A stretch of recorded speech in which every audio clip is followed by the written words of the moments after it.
एक दिन रानू चिड़िया कालू कौवा के खेतों के तरफ से गुजर रही थी। तभी उसे पेड़ पर एक बड़ा सा पका हुआ सेब दिखाई दे रहा था।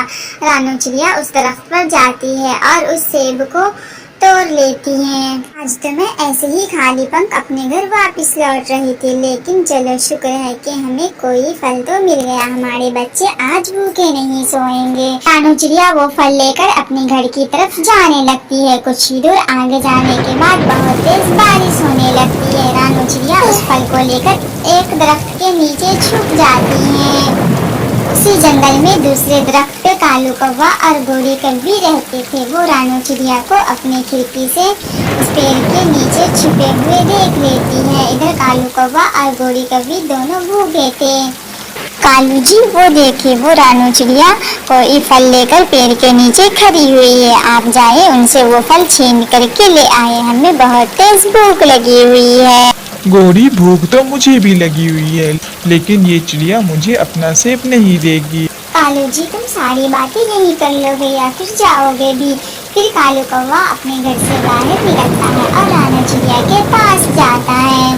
कालू कौवा रानू चिड़िया को अपनी बातों में बहलाने फुसलाने लगता है। रानू चिड़िया, तुम इतनी तेज बारिश में यहाँ पेड़ के नीचे क्यों खड़ी हुई हो? यहीं पास में तो हमारा घर है, चलो हमारे घर में कुछ देर ठहर जाना। बारिश खत्म होने के बाद तुम अपने घर चली जाओगी। नहीं कालू भैया, मैं यही ठीक थी, मुझे जल्दी ही घर जाना है। रानू चिड़िया, तुमने ये सेब कहाँ से लाया है? कालू भैया, ये सेब मैंने दूसरी वाले जंगल से लाया है। बड़ी मेहनत करने के बाद हमें एक फल मिला है।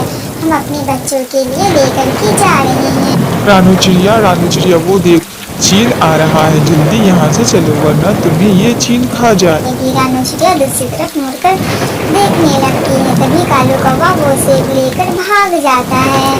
कालू कौवे तुम एक नंबर की झूठे, तुमने मुझसे झूठ बोल करके मेरे फल को ले गए हो। मुझे एक ही फल मिला था, मेरे बच्चे घर पे भूखे हैं, तुम मुझे मेरा फल वापस दे। लेकिन कालू कौवा वो फल कहाँ रानू चिड़िया को वापस देने वाला था। वो और गोरी कौवी दोनों जल्दी से मिलकर उस सेब को खाने लगते हैं। थक हार कर रानू चिड़िया वहाँ से वापस फिर से जंगल में जाती है और फिर से फल तलाश करने लगती है। इस बार रानू चिड़िया को फल नहीं मिलता है, बल्कि उन्हें कुछ अनाज मिल जाते हैं। रानू चिड़िया वो अनाज लेकर अपने घर वापस आ जाती है और अपने बच्चों को खिला देती है। तभी मिट्ठू तोता भी वहाँ पर आ जाता है। रानू चिड़िया, आज तुम्हारे बच्चे ये अनाज खा रहे हैं, तुम्हें तो कल बड़ा सा सेब मिला था, वो क्या हुआ?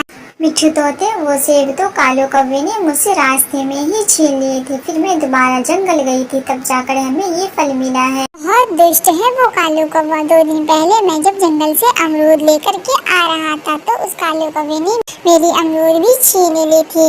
हमें लगता है उस कालू कौवे को हमें सबक सिखाना चाहिए। वो हमारे साथ रोज ऐसे ही हरकत करता रहता है। रानू चिड़िया और मिट्ठू तोता दोनों मिलकर उस कालू कौवा को मारने की प्लान बनाने लगते हैं। रानू चिड़िया, मेरे दिमाग में एक उपाय आया है, क्यों ना हम उस काले कौवे को जंगल के सबसे ऊंचे वाले दरख्त पर ले जाते हैं और उस ऊंचे वाले दरख्त से हम दोनों उस कालू कौवा को धक्के देकर गिरा देंगे। फिर वो कालू कौवा गिर के मर जाएगा और हम सबको उस दुष्ट कौवे से आजादी मिल जाएगी। लेकिन मिट्ठू तोते, वो कालू कौवा हमारे साथ उस जंगल में जाएंगे कैसे?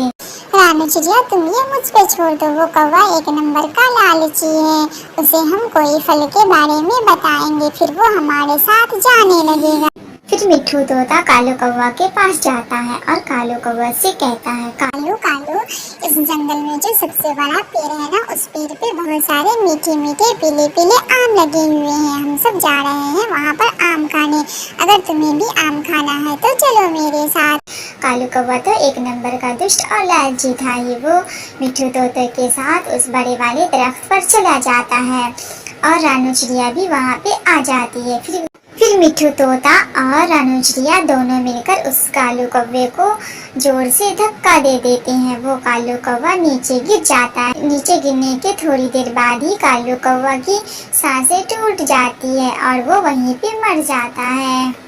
कालू कौवे, तुम्हारे साथ ऐसा ही होना चाहिए था। तुमने जंगल के सभी पक्षियों को बहुत परेशान कर रखा था, कि लाए हुए फलों को छीन लेता था।